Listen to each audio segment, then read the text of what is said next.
Hello viewers, আজকে আমরা কতগুলো গ্রাফ আইআইটি যেই লেভেলের কতগুলো গ্রাফ সুন্দর করে বুঝবার চেষ্টা করব। কোন কোন জিনিসটা বুঝবো আগে প্রথমেতে সেটা দেখে নিই।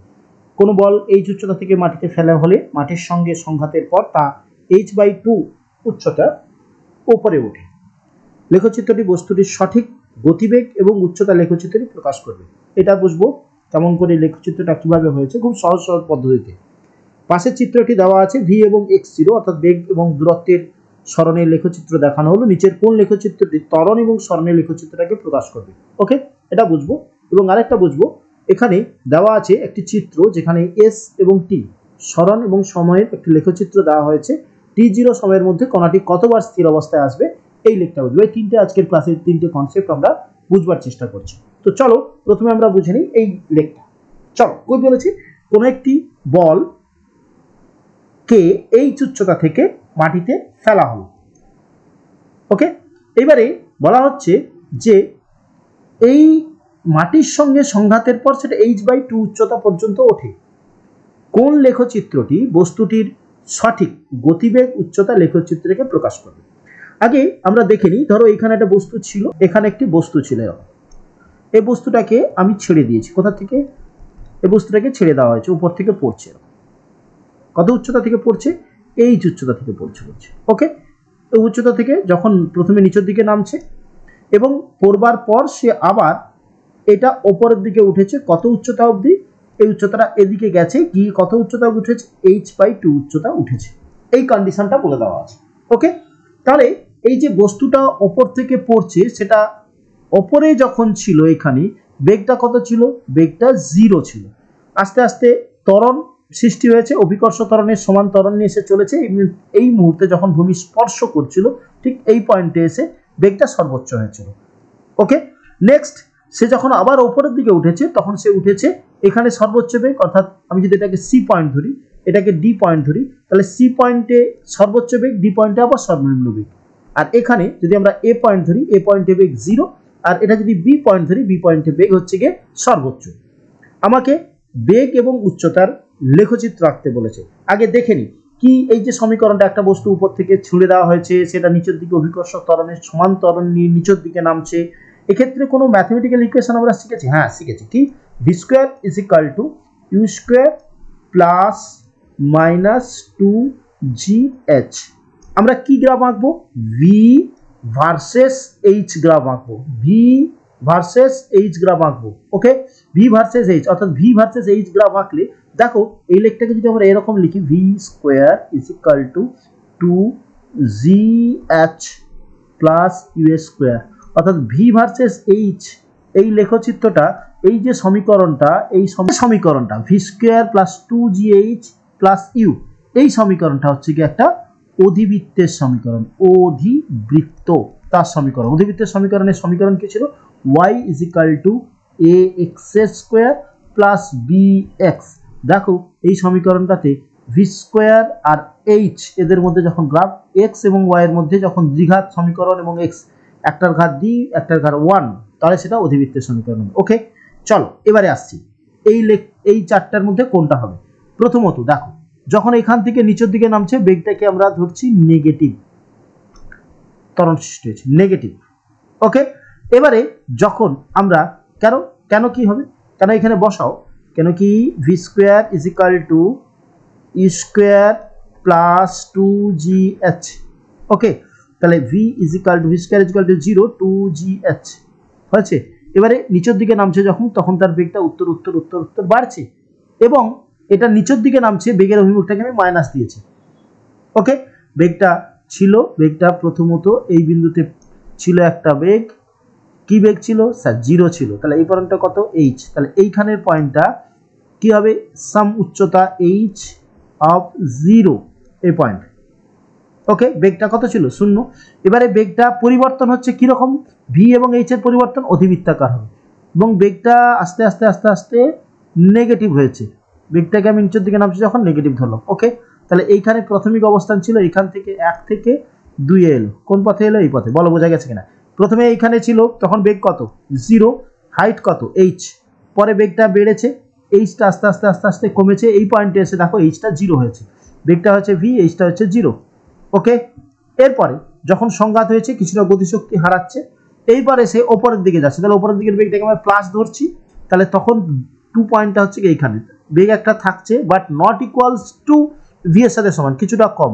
ওকে, এবং আস্তে আস্তে আবার এই এই সমীকরণটাকে ফলো করে চলছে, তাহলে এটাও কি হচ্ছে অধিবৃত্তের, তাহলে সেটা যখন যাচ্ছে গিয়ে আবার পুরোটা উচ্চতা উঠছে না, হাফ উচ্চতা উঠছে, তাহলে এই 2 থেকে এইটা হচ্ছে কি 3 কোন পয়েন্টে যাচ্ছে এইভাবে, এইখানে এই যেটা ছিল উচ্চতা উঠেছে এই, তাহলে এই ডিসটেন্সটা হচ্ছে h/2, 0।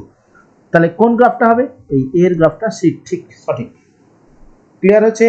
চলো নেক্সট আমরা পয়েন্টে আসছি, পরের প্রবলেম কি বলেছে এখানে, পাশের চিত্রে কোন বস্তুর গতিবেগ v ভার্সেস সরণ মানে x এর লেখচিত্র দেখানো হয়েছে, নিচের কোন লেখচিত্রটাই এ ত্বরণ লেখচিত্রকে প্রকাশ করে। Very good question. আমরা গ্রাফটাকে আগে ফলো করি, কি বলেছে গ্রাফটা আছে এরকম, গ্রাফটা আছে এরকম, কি বলেছে এই লেখটাকে প্রকাশ করছে, এই লেখটা। আচ্ছা এই লেখটাকে যখন প্রকাশ করছে এটা একটা সরল লেখা, আচ্ছা সরল লেখার ইকুয়েশন কি লিখতে পারি, v ইজ ইকুয়াল টু এইটা ছেদিতাংশ, ছেদিতাংশটা কত হচ্ছে এই পয়েন্টের v0 0, তাহলে ছেদিতাংশ হচ্ছে v0 মানে সি এর পার্ট, সরল লেখা হচ্ছে গ্রেডিয়েন্ট, গ্রেডিয়েন্টটা কি হবে না এর সাথে যে কোণটা করেছে, এর সাথে যে কোণটা করেছে সেটাকে যদি আমি এরকম করে আঁকি, তাহলে এইটা হচ্ছে v0 বা এইখানে যে কোণটা করেছে এই অ্যাঙ্গেলটা। ওকে, তাহলে আমরা লিখতে পারি v0/x0 এই সরলরেখাটা, তাহলে v0/x0 উইথ মাইনাস, কেন মাইনাস হলো কারণ এই অ্যাঙ্গেলটা 90 এর থেকে বেশি, tan 90 অফ x, এটা হচ্ছে এই লেখচিত্রের গ্রাফিক্যাল রিপ্রেজেন্টেশনের ম্যাথমেটিক্যাল ইকুয়েশন।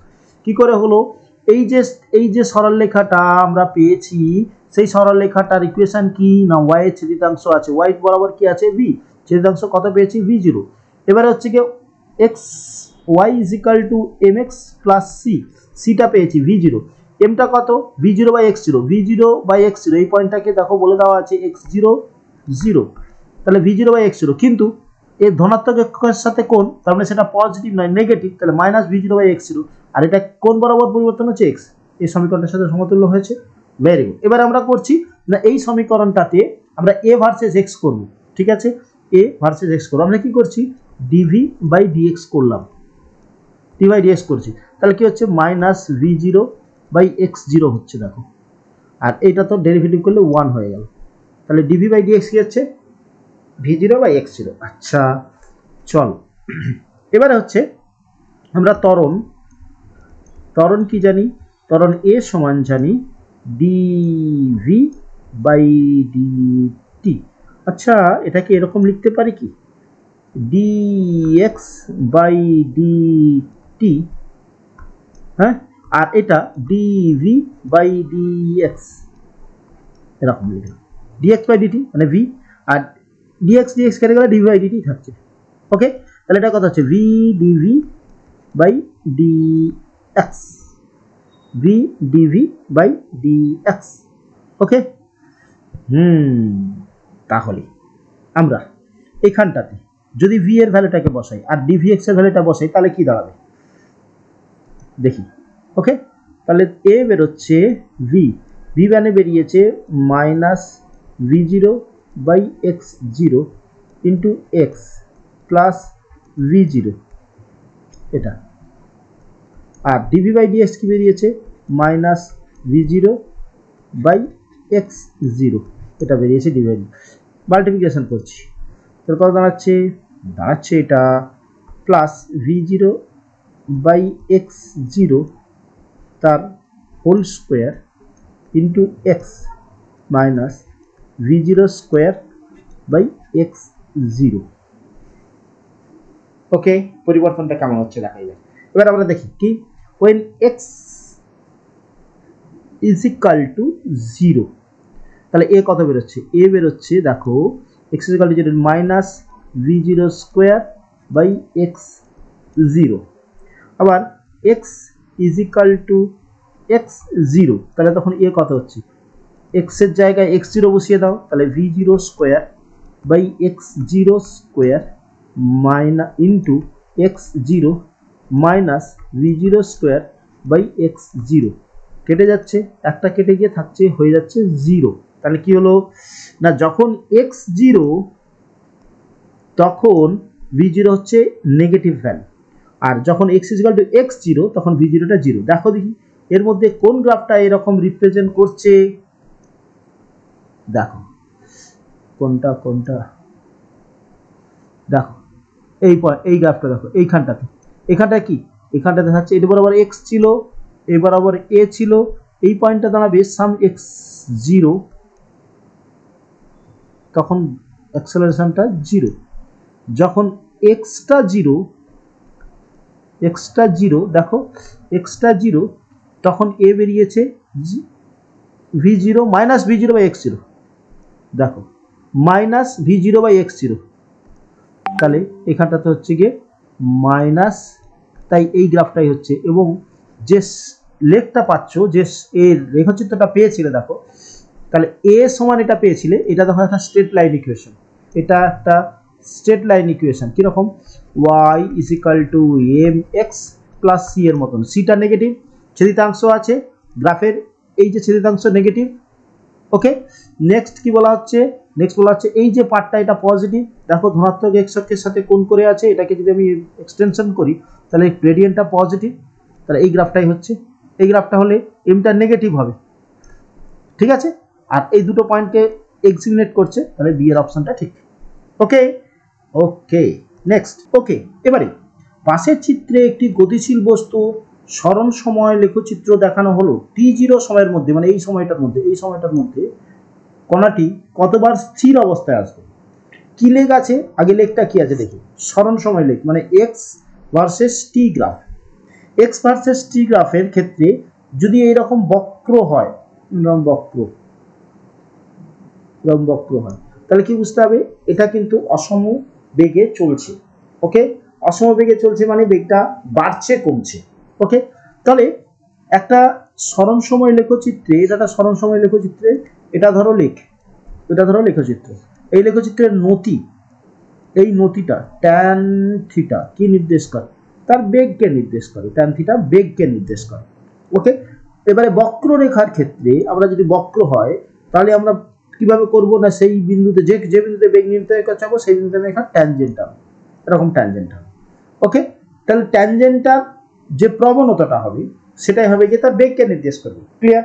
আচ্ছা, এবার এই লেখটার দিকে তাকাই, এখানে বক্ররেখা অনেকগুলো ট্যানজেন্ট আমরা টানতে পারি, ধরো যে পয়েন্ট, ধরো এই পয়েন্ট, কতগুলো পয়েন্টের ট্যানজেন্ট আমি এইখানে বিভিন্ন পয়েন্টের ট্যানজেন্ট টানছি, তার মধ্যে দেখো যে পয়েন্টগুলোতে পিক পয়েন্ট, এই পয়েন্টটা বা ডাউন পয়েন্ট, আমি যে ট্যানজেন্টগুলো টানছি সেই ট্যানজেন্টগুলো, এই পয়েন্টগুলোতে ট্যানজেন্টগুলো হচ্ছে টি অক্ষের সমান্তরাল। মানে কি, টি অক্ষের সমান্তরাল যদি হয় তাহলে সেটা বুঝতে হবে স্থির বস্তু, তাহলে সেটা স্থির বস্তু।